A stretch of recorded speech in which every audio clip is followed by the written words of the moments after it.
Kataganang Buhay, Marso 2024. Isang pusong busilak sa aking likhain, O Diyos, at panibaguhin isang matibay na loob. Ang pangungusap na ito ng banal na kasulatan na inihandog sa atin ngayong panahon ng Kwaresma ay bahagi ng awit 51. Sa 12 talata, makikita natin ang makabagbag damdamin at mapagpakumbabang panalangin. Ibalik mo sa akin ang kagalakan ng iyong pagliligtas at bigyan mo ako ng isang masunuring espiritu na aalalay sa akin. Ang bahagi kung saan matatagpuan ang pangungusap ay kilala bilang miserere, kaawaan sa wikang Latin. Dito, sinimulan ng may akda ang pagtuklas sa kalaliman ng kaluluwa ng tao upang maunawaan ang mga munting pagkakaiba nito.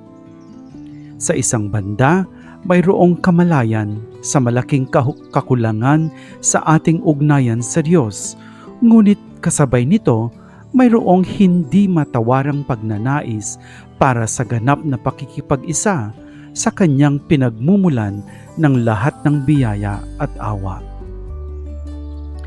Isang pusong busilak sa aking likhain, O Diyos, at panibaguhin isang matibay na loob.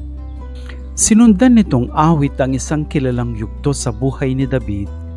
Siya'y tinawag ng Diyos upang pangalagaan ang bayan ng Israel at akayin sila sa landas ng pagsunod sa tipan nila sa Diyos.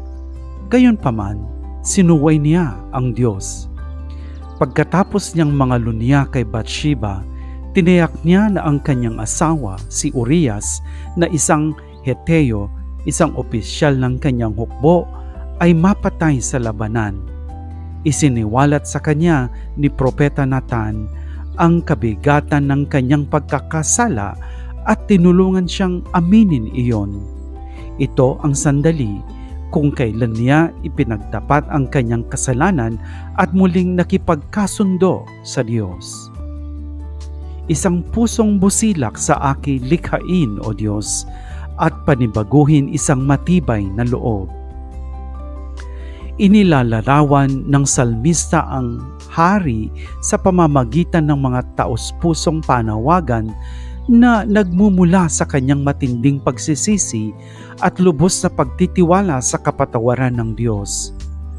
Burahin, hugasan mo ako, linisin mo ako.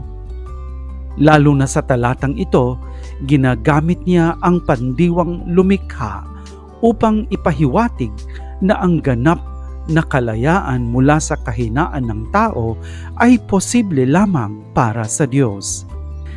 Ipinahahayag nito ang pagkaunawa na tanging ang Diyos lamang ang makakagawa sa atin ng mga bagong nilalang na may pusong busilak na pinupuspos niya ng kanyang espiritong nagbibigay buhay, binibigyan ng tunay na ligaya at ganap na pinabago ang ating ugnayan sa Kanya, sa ibang tao, sa kalikasan at sa sansinukob sa pamamagitan ng isang matibay na loob. Isang pusong busilak sa aking likhain, O Diyos, at panibaguhin isang matibay na loob. Paano natin isasabuhay itong kataganang buhay? Ang unang hakbang ay ang pagtanggap na tayo'y mga makasalanang nangangailangan ng pagpapatawad ng Diyos at ang lubos na pagtitiwala sa Kanya. Marahil ang paulit-ulit nating pagkakamali ay nagdudulot sa atin ng panghihina ng loob at nagbubunsod sa atin na magsara ng ating sarili. Kapag nangyari ito, dapat nating subukang panatilihing bukas ang ating puso kahit kaunti. Noong unang bahagi ng 1940s, sumulat si Chiara Lubich sa isang babaeng nahihirapang malampasan ang kanyang mga kahinaan. Kailangan mong alisin ang lahat ng iba pang iniisip mula sa iyong kaluluwa at maniwala na si Jesus ay naaakit sa atin kapag buong pagmamahal at pagpapakumbaba tayong nagtitiwala sa Kanya at sinasabi sa Kanya ang ating mga kasalanan. Kaawa-awa ang anumang mayroon tayo at ginagawa natin. Iisa lang ang may papakita sa atin ng Diyos, ang Kanyang awa.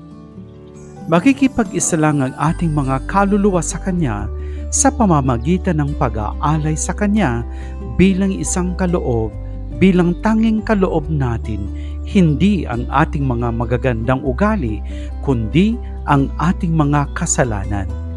Kung si Jesus ay naparito sa lupa, kung siya'y naging tao, kung nagnais siya ng iisang bagay, ito ang maging tagapagligtas, ang maging manggagamot.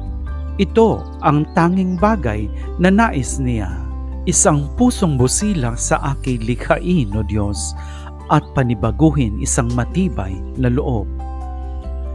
Pagkatapos, kapag napalaya at napatawad na at napag-isipan ang tulong na natatanggap natin sa iba, dahil nakakahanap ng lakas ang mga Kristiyano sa komunidad, simulan nating mahalin ang ating kapwa maging sino man sila.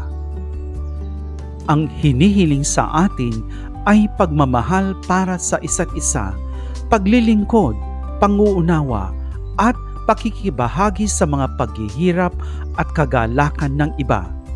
Hinihiling sa atin ng isang pag-ibig na tinatakpan ang lahat at nagpapatawad sa lahat, at ito ay katangian ng Kristiyano.